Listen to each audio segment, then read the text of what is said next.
반갑습니다. 저희가 이상심리학, 청소년 상담사 2급 이상심리학 이제 시작을 하도록 하죠. 챕터 1, 이상심리학의 이론적 입장에 대해서 이야기를 합니다. 이상심리학의 이론적 입장이다라고 하는 건 무슨 말인 거냐면 정신적인 어떤 병리적 현상들, 그러니까 무슨 장애라고 부르는, 그러니까 뭐 가장 흔한 게 뭐 불안장애 뭐 이런 거, 불안장애라고 부르는 게 왜 발생했냐라고 하는 걸 이제 설명하는 이론을 얘기를 하는 거예요. 그래서 그런 이제 불안장애가 왜 발생했을까? 불안한 일이 생겼으니까 발생했겠지 이렇게 생각을 해볼 수도 있는데, 불안한 일이 생겨도 어떤 사람은 불안을 느끼고 어떤 사람은 불안을 안 느낄 수 있잖아요. 그래서 불안을 느끼는 사람들은 어떤 특성이 있어서 또는 어떤 이유 때문에 그 불안을 느끼는 거냐, 그리고 그 불안이 과도하니까 이제 우리가 장애 이렇게 진단을 내리는 거잖아요. 불안할 만한 걸 불안해. 그러면 우리가 그걸 장애라고 부르진 않아요. 그런데 안 불안해도 될 만한데 보편적으로 그런 건 안 불안하게 느끼는데 이 사람은 굉장히 불안하게 느껴. 그랬을 때 우리가 장애 이렇게 이제 진단을 하는 거니까. 그래서 그런 게 왜 발생했냐, 이유가 뭘까라고 하는 걸 설명하는 게 이제 이론적 입장, 이렇게 이해를 하시면 되겠습니다. 그래서 1번 보시면 이상심리학에 대한 주요 이론 1을 얘기합니다. 양가로 1번 정신분석 이론. 정신분석 이론, 그러면 이제 이거는 왜 우리가 그 청소년 상담 이론과 실제에서도 정신분석 이야기를 했었잖아요. 무의식, 정신분석은 무조건 무의식 이렇게 딱 떠올리셔야 돼요. 그 무의식이 언제 생겨서 어렸을 때 주 양육자 또는 중요한 대상들과의 관계에서 경험된 게 무의식으로 한꺼번에 들어갈 때 뭔가 건강하지 못한 게 들어가는 거지. 그래서 어떤 이상심리를 만드는 거다, 이제 이렇게 보는 겁니다. 동그라미 1번에 보시면 프로이트는 이상 행동의 원인을 어린 시절의 경험, 무의식적 갈등에 의한 것으로 본다라고 하는 거고요. 동그라미 2번, 인간의 성격을 이제 원초와 자초자, 그래서 이제 빙산 그려가지고 이렇게 세 자, 이드, 이고, 수포, 이고의 갈등 뭐 이런 걸 얘기했잖아요. 그래서 그 갈등 안에서 어떤 이렇게 균형을 이루는가라고 하는 게 그 사람의 성격이다라고 얘기를 하는 거죠. 그런데 이제 동그라미 3번에서 보시면 자아가 원초아를 잘 조절하지 못했을 때 나타나는 거예요. 에이, 안 그리려고 그랬는데 그냥 말로 때우려고. 네, 죄송해요.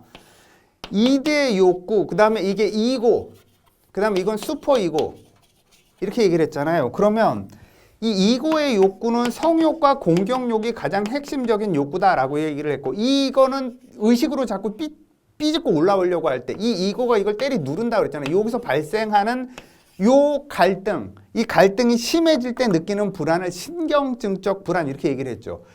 요 신경증적 불안을 프로이트 이론에서는 가장 핵심적인 불안으로 보는 거예요. 세 가지 불안 중에 도덕적 불안, 현실적 불안, 신경증적 불안, 요 세 개 중에 신경증적 불안을 가장 핵심적인 불안으로 본다고. 그 신경증적 불안이 커지면 그 신경증적 불안을 해소하기 위해서 자아의 무의식적 영역에서 여기 얘기하는 거지. 여기서 방어 기제를 딱 써서 이 불안을 싹 처리해 버린다고. 근데 그 방어 기제에 고착이 되면 병리적인 성격이 된다, 이렇게 이제 보는 겁니다. 그래서 신경증적 불안이 발생하고 그 불안을 해소하기 위해서 방어 기제를 사용을 하는데, 방어 기제의 부적절한 사용이 뭐예요? 고착. 안 써도 되는데 자꾸 방어 기제를 써. 이런 거지. 이러면 고착된다, 이렇게 보는 겁니다.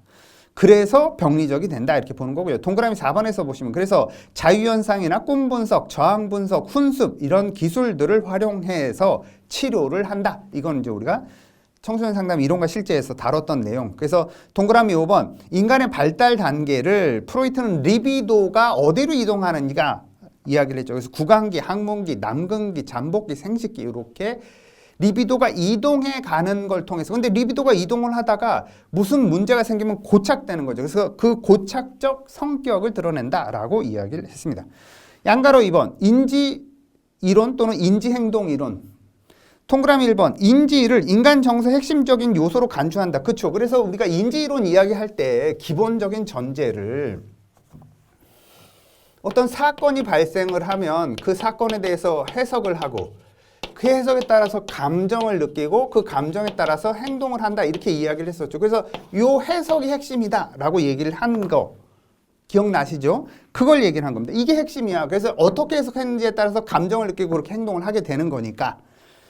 동그라미 2번. 인간의 주관적이고 심리적인 현실에 의해서 영향을 받아서 능동적으로 세상에 의미를 부여하는 존재다. 사건 자체가 달라지는 게 아니라 그 사건에 대해서 내가 어떤 해석을 붙이느냐에 따라서 내가 경험하는 세상이 달라진다 이렇게 보는 거니까요. 동그라미 3번. 인간의 역기능적인 사고와 신념과 같은 부적응적인 인지 행동. 그러니까 이게 문제가 되는 해석의 문제를 자꾸 일으키는 사람들에 대해서 그 사람이 해석을 바꿀 수 있도록 도와주는 접근을 하는 거니까. 동그라미 4번에서 그래서 합리적 정서 치료, 인지 치료, 자기 교수 훈련 이런 것들을 주로 사용한다라는 거. 그다음에 양가로 3번 인본주의 이론이라고. 인본주의 이론은 인간에 대한 무한한 어떤 신뢰가 있는 이론인 거죠. 그래서 동그라미 1번에 보시면 목적적, 목적에 부합하게 행동을 한다. 그리고 건설적이고 현실적이고 성장 지향적인. 그래서 핵심적으로 자아실현 경향성을 갖고 있다. 실현화 경향성을 갖고 있다. 유기체는 이렇게 이야기를 했죠. 그래서 쭉 내려가서 보시면 동그라미 3번에 인간에 대한 어렸을 때 그럼 얘네들이 왜 문제가 생기냐? 성장 과정에서 문제가 생기는 건 양육자가 조건화된 양육을 했기 때문에 문제가 생기는 거다. 그래서 무조건적 긍정적 존중을 해야 된다. 이렇게 얘기를 하는 거죠. 그래서 세 가지 상담자의 자세, 무조건적 긍정적 존중, 공감적 이해, 진실성이라고 하는 이 세 가지로 내담자를 있는 그대로 수용해줘야 자기 유기체적인 어떤 가능성을 꽃피우는 그런 삶을 살게 된다라고 하는. 그럼 문제가 왜 생겨? 조건화돼서 양육했기 때문에 생긴다는 거예요. 그래서 자녀를 양육할 때 조건화시켜서 양육하는 게 굉장히 부정적인 걸로. 그러니까 자기 설계도를 자기가 갖고 태어나는데 부모가 그것도 못 보면서 야 이건 이래야 돼 저건 저래야 돼 이러면 좋은 설계도가 되겠냐. 망가진 설계도가 되는 거지. 그래서 인간이 망가져 버린다. 이렇게 접근하는 방식이다. 이렇게 보시면 됩니다. 양가로 4번에서 보시면 이제 행동주의 이론에 대해서 얘기를 하죠. 행동주의 이론은 관찰 가능한 행동만 얘기하자. 이런 거 말고 이런 거 모르겠고 난 이런 거 모르겠고 행동만 얘기합시다. 행동으로 드러나지는 결과만 갖고 얘기합시다. 라고 얘기를 하는 그런 이론이에요. 의도 이런 게 뭐가 중요해? 행동을 하냐 안 하냐가 중요한 거지. 이렇게 보는 거예요. 단적으로 이야기를 하면. 그래서 제가 행동주의 이론 할 때 청소년 상담 이론과 실제에서 행동주의 이론은 행동에 대해서 좋은 행동, 나쁜 행동 이런 표현을 쓰지 않는다라고 얘기를 했죠. 같이 판단하지 않습니다. 학습된 행동만 나타나기 때문에. 그래서 우리가 보통 같이 판단을 해서 나쁜 행동이라고 하는 행동은 그렇게 학습이 된 거예요. 다른 학습을 시켜주면 행동이 바뀐다 이렇게 보는 시각이기 때문에 그렇습니다. 그래서 동그라미 1번 직접적으로 관찰 가능한 인간의 행동 연구에 초점을 두고요. 동그라미 2번 인간의 모든 행동은 학습된 것으로 봅니다. 그래서 이상행동 또한 학습된 행동으로 보는 거죠. 그래서 이상행동을 했어. 그럼 다른 학습을 시켜서 안 이상한 행동을 하게 만들면 되는 거지 뭐.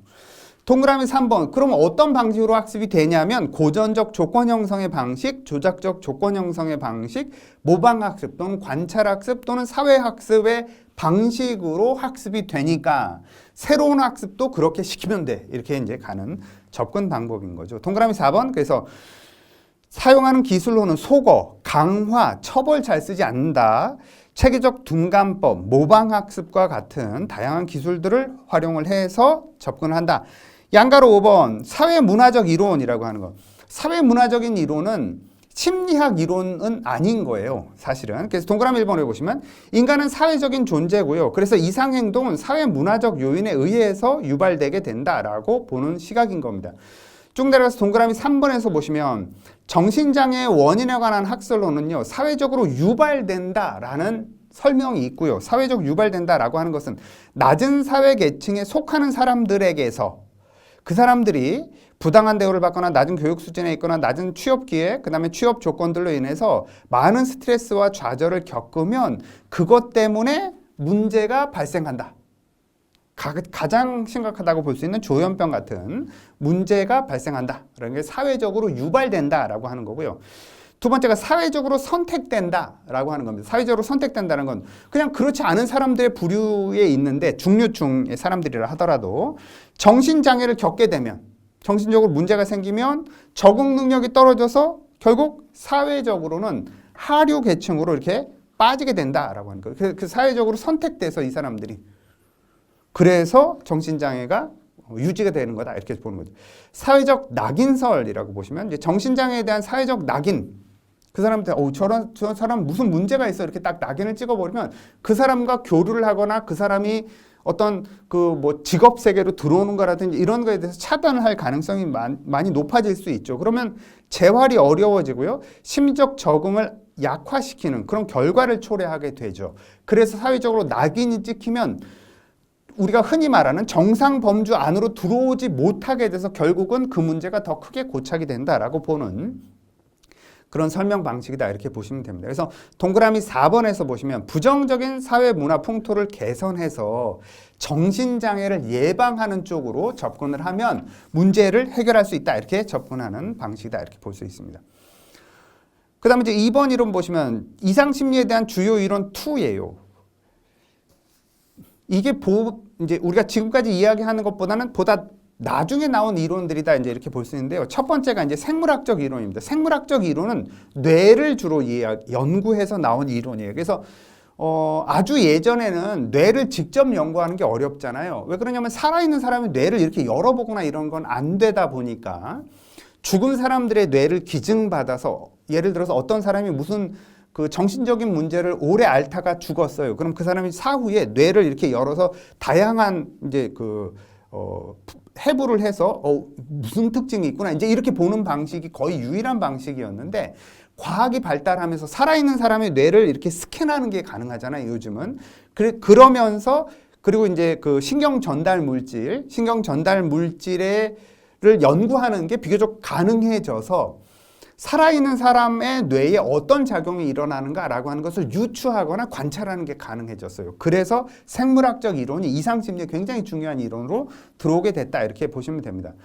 그래서 이제 그 동그라미 1번에 보시면 생물학적인 입장은 신체적 원인론을 이야기하는 거예요. 그러니까 왜 우리가 그 어떤 당뇨 또는 고혈압 이런 것도 신체적으로 무슨 문제가 생겨서 생기는 거다 이렇게 이제 보는 거잖아요. 그것과 유사하게 정신적인 문제도 우리 뇌에 어떤 문제가 생겨서 그렇게 되는 거다 이렇게 보는 시각인 거예요. 그래서 신체적인 이유 때문에 정신적인 문제가 발생하는 거다. 그럼 정신적인 문제를 어떻게 해결해? 신체적으로 해결하면 정신적인 문제도 해결이 되는 거야. 이렇게 접근하는 방식인 거예요.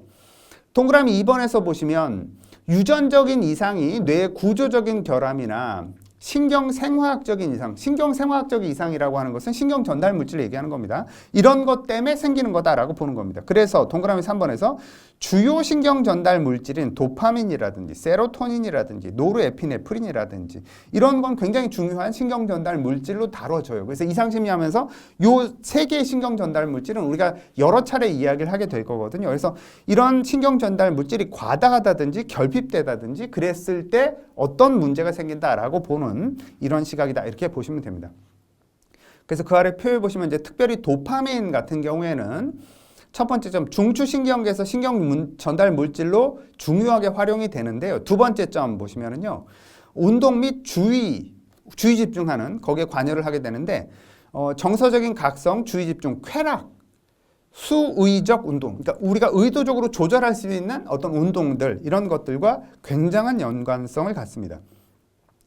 그 다음에 이제 세로토닌은 우리의 마음을 안정시키는 그런 신경 전달 물질 이렇게 볼 수 있고요.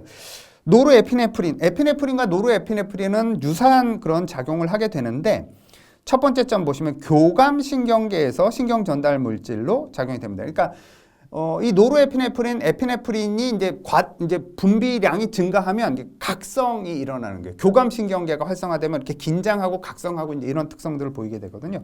이런 특징들을 나타내게 된다라고 하는 거죠. 동그라미 4번에서 보시면 이제 이상행동은 그래서 약물 치료나 전기 충격 치료, 뇌절제술은 요즘은 아주 이렇게 많이 쓰는 그런 접근 방법은 아니긴 합니다만 어쨌든 약물 치료나 전기 충격 치료 이런 접근을 통해서 치료를 하려고 하는 그런 접근 방법이다 이렇게 보시면 돼요.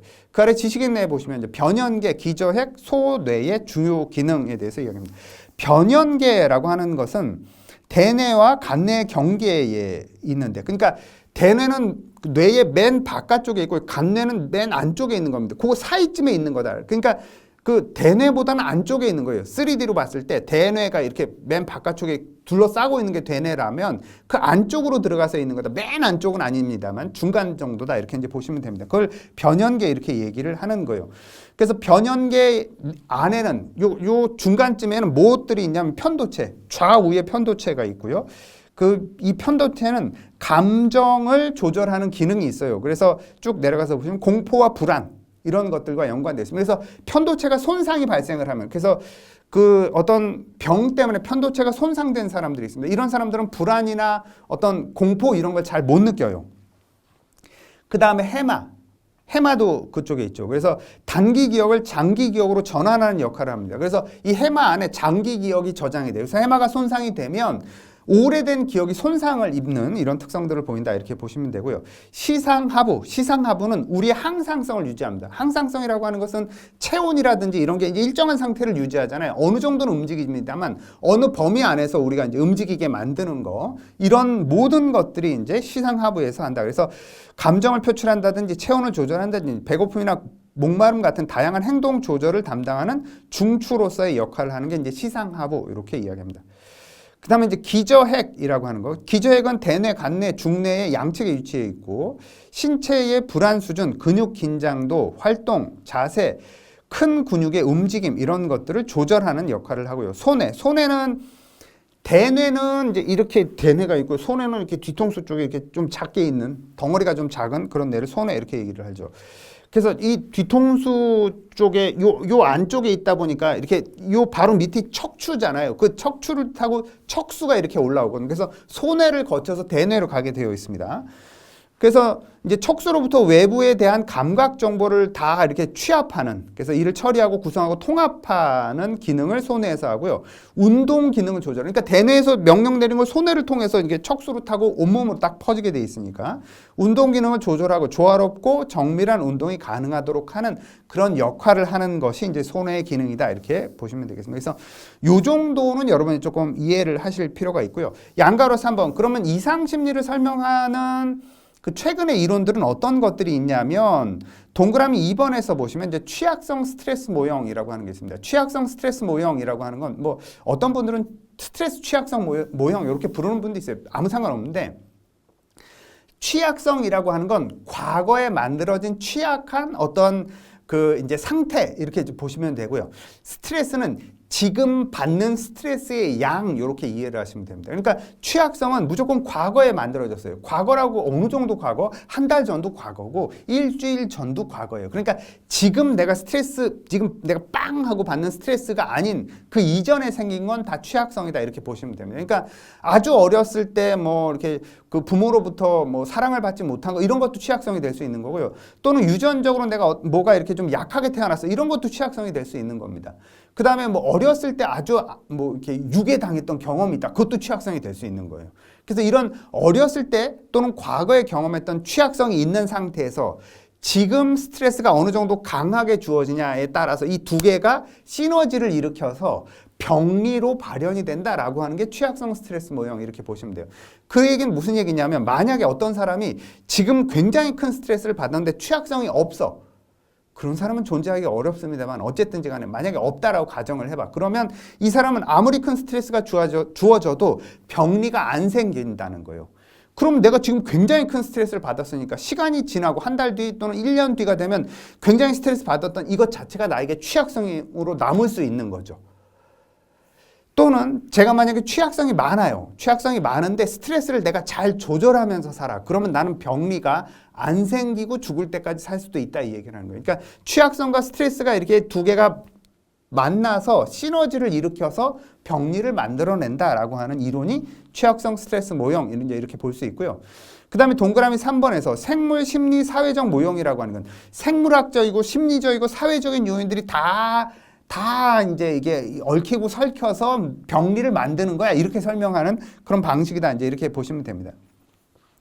그래서 쭉 내려가서 동그라미 기억에서 보시면 이제 전체론이라고 하는 거.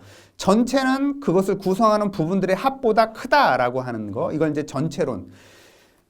분해해서 조립하면 그대로 돌아가. 이게 이제 환원주의 이렇게 얘기합니다. 그러니까 전체는 부분의 합과 같아. 이걸 환원주의를 얘기하는 거고요. 전체는 부분의 합보다 큰 거야. 이게 이제 전체론 이렇게 구분해서 이야기를 합니다. 뭐 대단히 중요한 건 아닌데 그냥 참고로 알아두시고요. 동일 결과성이라고 하는 건 다중 원인 동일 결과예요.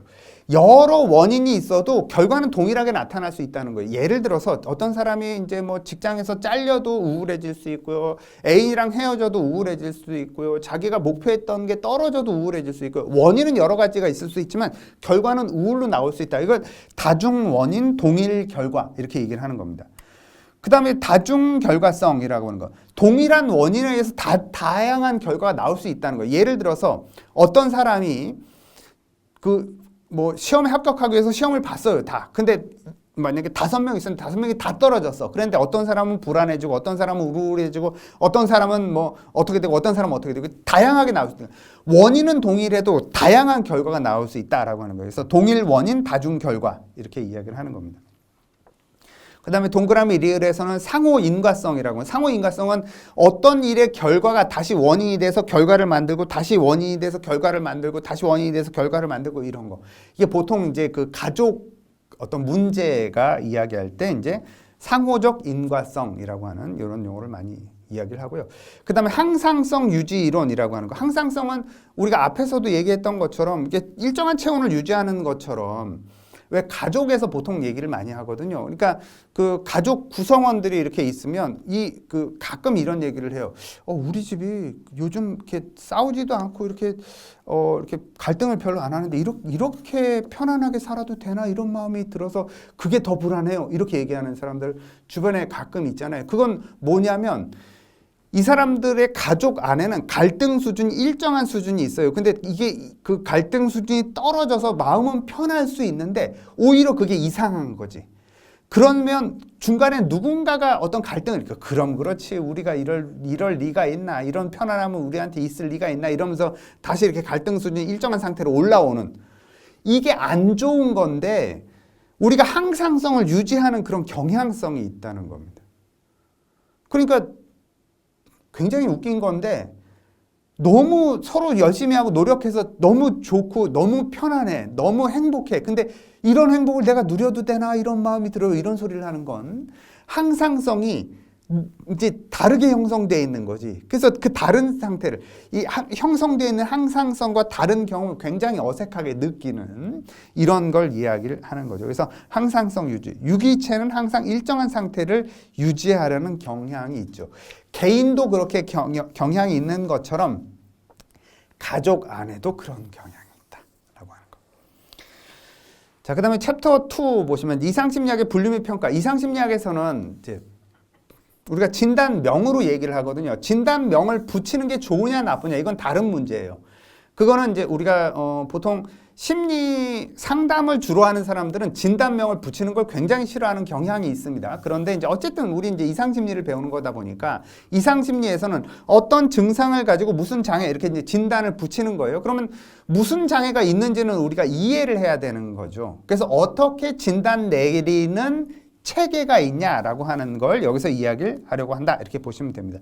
1번 보시면 DSM-5 이렇게 보시면 돼요. 그래서 이 DSM-5는 이제 APA라고 하는 미국 정신의학회에서 만든 진단 체계예요. 진단 시스템 이렇게 볼 수 있는데 책으로 되어 있습니다. 책으로.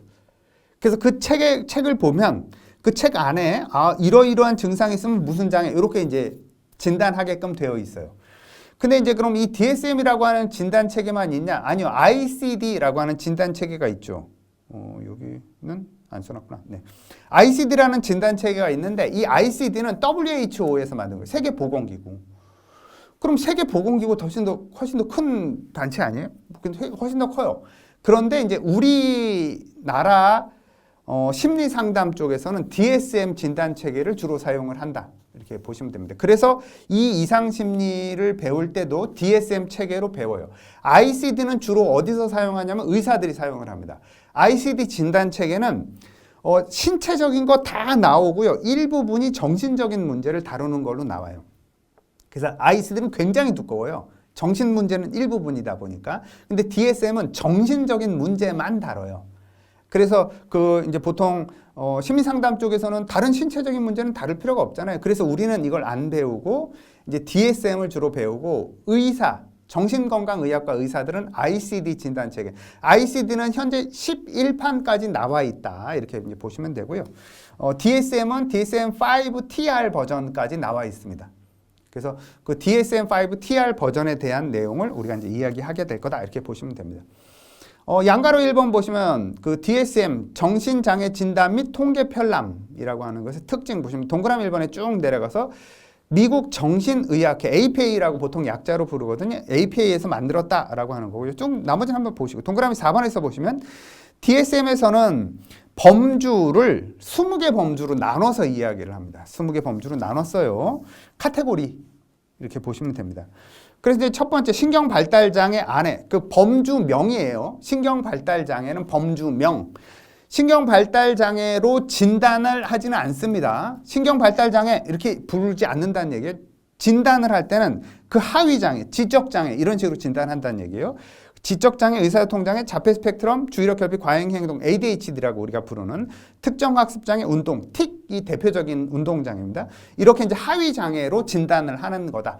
범주가 있고요. 범주명인 거죠. 신경발달장애는 그 아래 하위장애들이 있어서 요거로 진단을 하게 된다. 그래서 그 범주는 총 20개 범주로 되어 있다. 그래서 범주명만 한번 전체적으로 보시면 신경발달장애, 조현병 스펙트럼 및 기타 정신병적 장애, 양극성 및 관련 장애. 양극성은 조울증이 대표적인 양극성이에요. 양극을 왔다 갔다 한다 이런 의미인 거고요. 우울장애는 한쪽으로만 내려가는 거니까 단극이라고도 부릅니다.